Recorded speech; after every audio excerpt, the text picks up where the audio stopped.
So guys आज इस video में हम देखने वाले हैं सबसे पहले हमारा प्रॉब्लम स्टेटमेंट जो आप ऊपर देख पा रहे हो कि इस वीडियो में हम सोल्व क्या करने वाले हैं। तो टू सम का एक प्रॉब्लम है, इसको हम सोल्व करेंगे। और नाउ इस वीडियो में होने वाले क्या क्या है, तो सबसे पहले मैं बता दूं इसका ऑप्टिमाइज अप्रोच देखेंगे, किस तरीके से इसको ऑप्टिमाइजली हम सोल्व कर सकते हैं। फिर इसकी टाइम कॉम्प्लेक्सिटी और उसका लीड कोड सॉल्यूशन, और हम लीड कोड की वेबसाइट पे जाके उसको सबमिट करके शो कराएंगे। सो नाउ बढ़ते हैं वीडियो में और सबसे पहले प्रॉब्लम स्टेटमेंट को अच्छे से पढ़ते हैं। सो नाउ ये हमारा प्रॉब्लम स्टेटमेंट है। सबसे पहले इसने क्या कहा है कि हमें एक एरे दिया हुआ जिसका नाम नम है। नम नाम की कोई एरे रहेगी जिसमें हमें एक टारगेट और मिलेगा। अब करना क्या है हमें कि उसमें से जो हमारा एरे है उसमें से कोई दो नंबर जिनका सम क्या हो हमारे टारगेट के इक्वल हो। लेट हमारे पास कोई नम है, उसमें कोई भी दो एलिमेंट होंगे जिनका सम हमारे टारगेट के इक्वल होना चाहिए। और साथ में इसने ये कहा कि एक एग्जैक्टली एक सॉल्यूशन पॉसिबल रहेगा ही रहेगा। मतलब ऐसा नहीं कि सॉल्यूशन नहीं मिलेगा, आपको सॉल्यूशन श्योर मिलेगा जो भी आपको टेस्ट केस मिलेंगे। अब इतना आपको समझ आ गया। साथ में एक जो इंपॉर्टेंट चीज़ है वो यहाँ पे इसने लिखा कि कोई भी सिंगल एलिमेंट को आप दो बार ही नहीं यूज़ कर सकते। लाइक जैसे आपका टारगेट है, वो लेट टारगेट आपका 6 है और आपके पास एक एलिमेंट 3 2 इस तरीके से है, लेट 5। तो आप ऐसा नहीं कर सकते कि 3 + 3 नहीं, ये दोनों जो एलिमेंट होंगे जिनका सम होगा ये अलग अलग होने चाहिए। हाँ, ये 3 और 3 है तब चलेगा, 3 + 3 इस तरीके से। तो ना ये आपको समझ आ गया होगा। ठीक है, हम आगे बढ़ते हैं और इसमें जो एग्जांपल दिए हैं उसके बेस पे इसको थोड़ा आइडेंटिफाई करते हैं कि किस तरीके से हम इसे कर सकते हैं। तो इन्होंने देखा यहाँ पे टारगेट कितना दिया, 9 दिया है और मुझे क्या चाहिए इसमें से। मेरे को समझ आया कि 2 + 7 का अगर सम करेंगे तो कितना आएगा 9। और यहाँ आउटपुट मेरा क्या आना चाहिए, यहाँ पे 0 और 1। तो ये 0 और 1 एक्चुअल में क्या है, ये इसकी इंडेक्स वैल्यू है। तो हमें पता है कि एरे का इंडेक्स है वो कितने से स्टार्ट होता है, 0 से स्टार्ट होता है।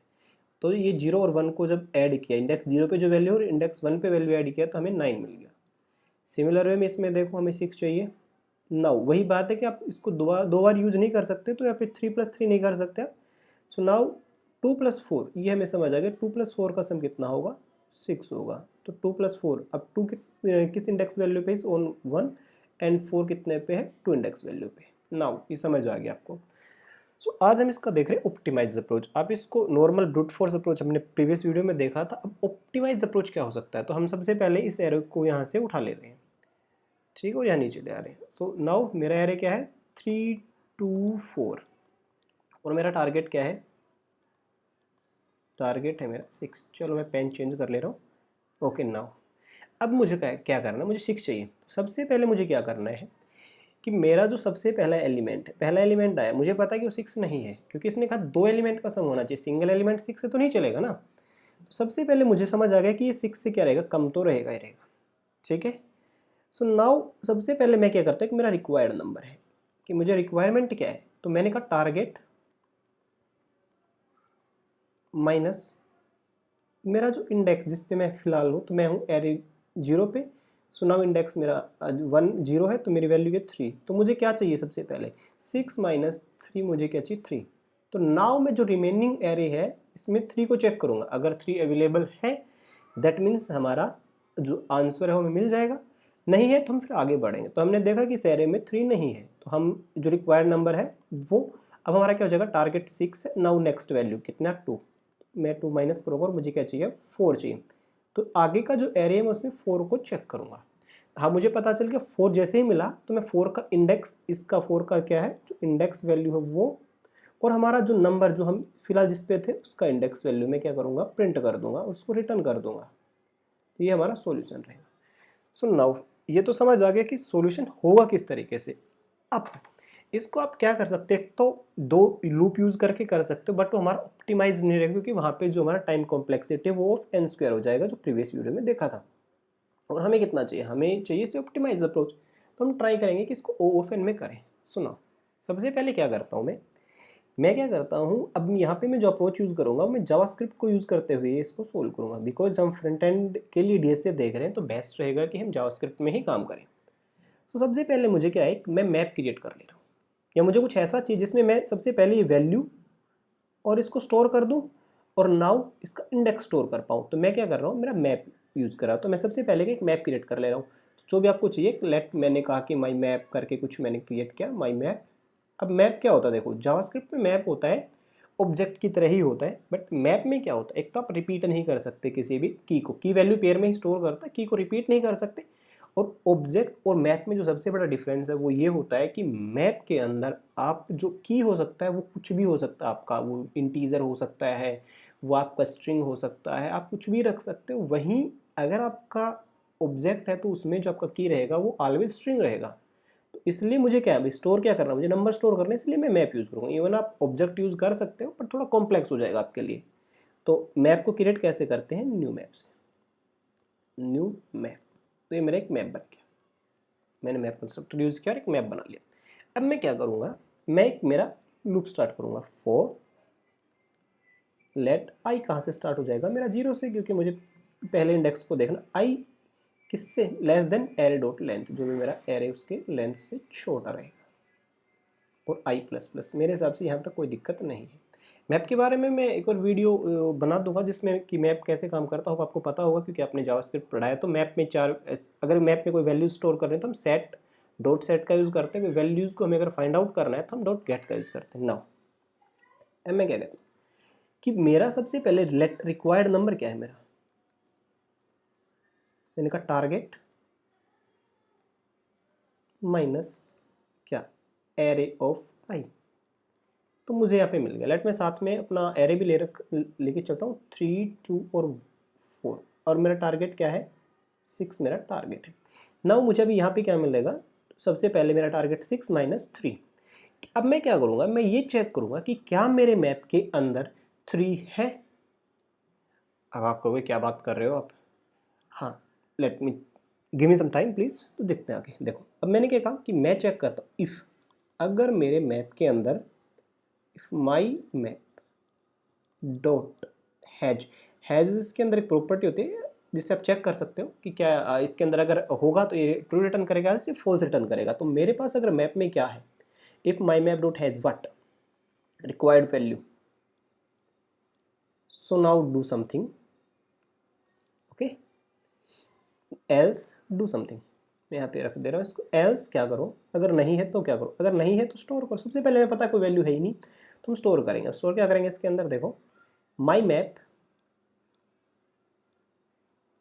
डॉट सेट, ये एस स्मॉल ही है, सेट क्या सेट करना है हमें, सबसे पहले तो जो हमारा एरे है उसका जो वैल्यू है वो, तो एरे वैल्यूज कितना 3, क्योंकि लेट हम यहाँ पे 2 पे आ जाते हैं, ठीक है। तो हम क्या करेंगे कि क्या मैप में कहीं 4 है, अगर पहले 4 आया होगा तो हमें क्या चाहिए, 4 चाहिए ना। इसलिए हम ना कि रिक्वायर्ड नंबर को सेट करेंगे, यहाँ पे हम सेट कौन सा करेंगे, जो हमारा एरे के अंदर जो एलिमेंट प्रेजेंट है उसे। तो नाउ क्या हो जाएगा, एरे ऑफ आई, ये तो हमारा की होगा। वैल्यू, वैल्यू जिसका इंडेक्स, क्योंकि हमें इंडेक्स प्रिंट करना है तो इंडेक्स, ना ये स्टोर किया। अब मुझे समझ आ गया, अगर मेरे जो भी मैप है अगर उसके अंदर वो वैल्यूज पहले से प्रेजेंट है तो मैं क्या करूँगा, मैं उसको क्या करूँगा, यहाँ से अगर है तो मुझे वैल्यू मिल गई और दूसरा वैल्यूज मेरा ये रिक्वायर्ड नंबर था ही। सो नाउ अब मैं क्या कर लूँगा, मेरा इसको प्रिंट कर दूँ। अगर ऐसा है तो मुझे क्या करना है, रिटर्न करना है। क्या रिटर्न क्या करना है, देखो अब लेट यहाँ पे जैसे हम आते हैं, सबसे पहले हम यहाँ से चलते हैं, ठीक है। मैं रिटर्न क्या करता हूँ, पहले मैं रिटर्न कर लेता हूँ। सबसे पहले मुझे जो भी इसका वैल्यूज़ है वो, तो माई मैप डॉट गेट, माई मैप डॉट गेट, गेट क्या कर रहा है, मैं रिक्वायर्ड वैल्यू चेक कर रहे थे तो रिक्वायर्ड वैल्यू, ठीक है। और जैसे ये हो गया, और दूसरा मेरा इंडेक्स क्या है, मैं चेक कहाँ कर रहा हूँ, आई पे, दूसरा इंडेक्स मेरा क्या हो जाएगा, आई हो जाएगा। और now this will be your solution. Okay, इसने कहा कि सॉल्यूशन आपको श्योर मिलेगा, तो हमें एट द एंड यहाँ पे कोई रिटर्न स्टेटमेंट नहीं रखना, श्योर हमें एक सॉल्यूशन मिलेगा ही मिलेगा। नाउ अब देखो सबसे पहले इसको सोल्व करके देखते होता कैसे। सबसे पहले मेरा क्या करेगा, यहाँ से मेरा स्टार्ट करेगा एरे चलना, ठीक है। इसने कहा आई, तो रिक्वायर्ड नंबर मेरा सबसे पहले क्या है, तो जो फर्स्ट इटरेशन रहेगा तो मेरा क्या रहेगा, रिक्वायर्ड नंबर कितना हो जाएगा मेरा 3। ओके ग्रेट, क्यों 6 माइनस 3, चलो ऐसे लिखते हैं 6 माइनस 3 3। अब ये क्या करेगा, चेक करेगा, ये स्टेटमेंट में क्या कहेगा कि क्या मेरे मैप के अंदर कुछ है। तो अभी मेरे मैप के अंदर क्या है, कुछ भी नहीं है। तो ये क्या करेगा, एल्स स्टेटमेंट पे जाएगा और क्या करेगा, मैप के अंदर, तो मैं माई मैप के अंदर क्या रखता हूँ, माई मैप के अंदर मैं एक वैल्यू स्टोर कर दे रहा हूँ। क्या वैल्यू स्टोर की, एरे ऑफ आई मतलब 3, और इंडेक्स किस पे है ये, तो ये 3 किस इंडेक्स पे है, इसमें इस तरीके से दिखेगा आपको, किस इंडेक्स पे है ये, की 3 है और इंडेक्स वैल्यू क्या है इसका 0। नाउ ठीक है, अब सेकंड इटरेशन होगा इसका, तो सेकंड टाइम जब आई क्या हो जाएगा, वाई हो जाएगा 1, जैसे i1 हुआ मेरा वैल्यूज़ कितना हो जाएगा, अब रिक्वायर्ड वैल्यूज़ देखता हूँ मैं, तो रिक्वायर्ड वैल्यूज़ क्या हो जाएगा 6 माइनस का वट एरे तो 2, तो ये कितना मिला मुझे 4 मिला। अब ये चेक करेगा क्या मेरा 4 इसमें है, नहीं है, क्योंकि हमारे पास सिर्फ 3 है, तो क्या करेगा 4 इसमें स्टोर करेगा। नाउ माई मैप क्या हो जाएगा 3 का इंडेक्स 0 और 4 का इंडेक्स कितना हो जाएगा, सॉरी 4 नहीं 2, क्योंकि यहाँ पे आप देखोगे नेक्स्ट में कि ये 2, क्योंकि हम देखो यहाँ पे क्या रखा हमने एरे में जो वैल्यू, तो 2 इंडेक्स कितना है इसका 1। नाउ आगे बढ़ते हैं, अब थर्ड इटरेशन की बात करते हैं। तो थर्ड इटरेशन में आई क्या है 2 है, ओके ग्रेट। नाउ अब मेरा रिक्वायर्ड नंबर कितना है, सॉरी i2 पे रिक्वायर्ड नंबर कितना 6 माइनस 4 इज इक्वल टू 2, क्या चाहिए मुझे 2 चाहिए, और 2 पहले से यहाँ प्रेजेंट है। अगर हम यहाँ पे वो रिक्वायर्ड नंबर लिख देते तो हमें थोड़ा सा चेंज करना पड़ता, तो सिंप्लीफाइड अप्रोच रहेगा, तो बेटर है कि यहाँ पे आप रिक्वायर्ड नंबर चेक करो, नहीं तो यहाँ पे हमें कुछ और ट्राई करना पड़ेगा। ओके नाउ अब यहाँ से मुझे समझ आ गया मुझे क्या चाहिए 2। अब जैसे ही क्या करेगा मैप में चेक करेगा क्या 2 है, हाँ है। नाउ इसको मिल गया ट्रू, जैसे ही इसको मिलेगा 2 तो ये क्या हो जाएगा ट्रू हो जाएगा, और जैसे ये ट्रू हो गया नाउ ये क्या कहेगा माई मैप डॉट गेट क्या रिक्वायर्ड वैल्यू कितना है 2, तो 2 पे क्या ये जैसे ही स्कीप आएगा इसको वैल्यू क्या मिलेगी 1, तो ये क्या करेगा यहाँ पे प्रिंट करेगा 1, और यहाँ आई कितना है फिलहाल हम i इक्वल टू 2, तो ये 2। सो नाउ ये क्या प्रिंट करके देगा मुझे 1 एंड 2, और नाउ अब जैसे हम ऊपर जाके इसका सॉल्यूशन देखते हैं तो 1 एंड 2, तो ये 1 एंड 2 ही, ये रहेगा हमारा अप्रोच। नाउ मैं इस कोड को डायरेक्टली अब अपने लीड कोड पे लिखता हूँ और इसका सॉल्यूशन देखते हैं। सो लेट मैं अपना लीड कोड ओपन करता हूँ, और यहाँ पे मैंने पहले से लिखा, देखो ये मेरा मैप हो गया। मैंने कहा रिक्वायर्ड नंबर मेरा क्या टारगेट नम माइनस 1, क्योंकि यहाँ पे एरे की जगह नम है, तो नम माइनस नम को माइनस क्या टारगेट। अब देखो यहाँ पे जो करली ब्रेसेस है अगर सिंगल स्टेटमेंट है तो आप हटा सकते हो, ठीक है। मेरा रिटर्न में सिर्फ सिंगल स्टेटमेंट है तो मुझे कोई दिक्कत नहीं है। अब मैं क्या करता हूँ इसको रन करके चेक करता हूँ, let run it and now अब देखो कितना 40, ये मेरे तीनों आंसर सही है। अब मैं सबमिट करता हूँ और जितने भी रिमेनिंग टेस्ट केसेस उनको पास करके देखते हैं। मैं इसको सबमिट कर चुका हूँ, नाउ चेक कर रहे हैं। सो नेटवर्क स्लो के कारण थोड़ा टाइम ले सकता है, बट डेफिनेटली इसको मुझे सही आंसर देना चाहिए। सो नाउ हाँ इसने मुझे बताया। अब यहाँ से आप लीड कोड में एक ऑप्शन भी है कि टाइम कॉम्प्लेक्सिटी कितनी है, तो देखते हैं यहाँ से पहले टाइम कॉम्प्लेक्सिटी यहाँ कितनी है हमारे पास। सो नाउ नीचे चलते हैं, ये हमारा सॉल्यूशन था, तो कितना होगा टाइम कॉम्प्लेक्सिटी। देखो हम सिर्फ एक ही फॉर लूप यूज़ कर रहे हैं, टाइम कॉम्प्लेक्सिटी कितना हो जाएगा यहाँ पे, कितना हो जाएगा O ऑफ n, मेरा time complexity O of n होना चाहिए। सो नाउ चेक करते हैं, हमारे पास यहाँ भी एक ऑप्शन है, तो मैं इसको एनालाइज करता हूँ कॉम्प्लेक्सिटी को और चेक करते हैं कि ये हमें क्या complexity O of n, great. So हमारा टाइम कॉम्प्लेक्सिटी कितना है O ऑफ n, तो हमने चेक किया इसका ऑप्टिमाइज सॉल्यूशन था। इसमें कोई इश्यू हो तो आप मुझे कमेंट आउट कर सकते हैं, कमेंट लिख देना। तब तक के लिए बाय, मिलते हैं नेक्स्ट वीडियो में, थैंक यू।